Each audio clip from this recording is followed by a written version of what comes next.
the French have attacked Stonehouse, reinforced Westouge, moved out to the west of Westouge to intercept the British, with the British attacking Westouge itself from north and south. Looking closer to the battle, a British brigade will attack from the north, with one pushing from the south up to the east. Turn 1 starts with one French National Guard unit in position, with the British moving forward and engaging that, whilst the remainder of the French National Guard move on in the first turn.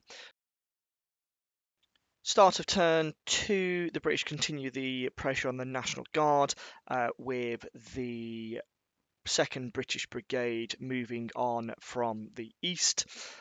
The French turn 2, they have a few issues where their forces don't turn up. So at the moment it's just 2 British brigades versus 1 French National Guard brigade.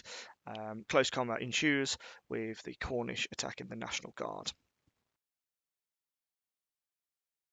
The British have defeated the National Guard in the barricades, with the other French brigade has arrived and started to take up position to the east of Westouge. French cavalry brigade has arrived, however it is stuck in the traffic jam between an infantry brigade and the fences. The British cannon on the left-hand flank still fails to move up, yet the British on the left continue to put pressure on the French arriving from the east of Westouge. Over to the right flank, pressure is still continuing with the Coldstream Guards forcing up towards the right-hand flank, supported by the Irish. The French will force the riflemen back behind the Highlanders, and with the exposed flank, the Cornish are obliterated by firing from the French battalion, which opens up a gap on the barricades. The Highlanders are charged, and they have to form square with the cavalry bouncing off. Over on the left-hand flank, the French skirmishers have managed to occupy the ruins and are putting fire onto the British line. The next turn we'll see the Coldstream Guards move up to attack the National Guard, with the Royal Irish moving in position to the wall.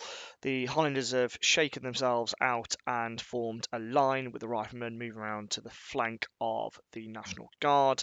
Over on the left flank, you will see the Hussars of the King's German Legion have moved forward, and the Oxfordshire Regiment have moved in and secured the ruins from the skirmishers. Rifle fire from the destroyed farmhouse continues to affect the French forces. The National Guard seen here managed to defend against the Coldstream Guards and push them back. And as we move into turn 6, the Highlanders had managed to clear away the French line battalion, which affected the Cornish. And on the left, the Hanoverians continue to put pressure on the French, forcing them back into the fields. Moving on, it becomes a little bit more static in turn 7, as a lot of units have become shaken, with the Hanoverians assaulting the French in the rear and driving them away, and a cannon moved up to the riflemen. At the end of the game, both sides controlled one access or entrance to the town of Westouge. Therefore, it was a draw for the game. However, when looking at victory points for units that we were shaken or routed, the British came out on top with 8 victory points and the French with 4. What does this mean for the campaign? Solomon's brigade was shattered and therefore needs to be reconstituted in the campaign, whereas Steve's, Scott's and Matt's brigade didn't take as much damage and therefore will be fine to carry on in the next turn of the campaign without having to be reconstituted. At the moment, the British are winning the campaign overall on victory points. However, there are a number of battles to take place and more turns to continue.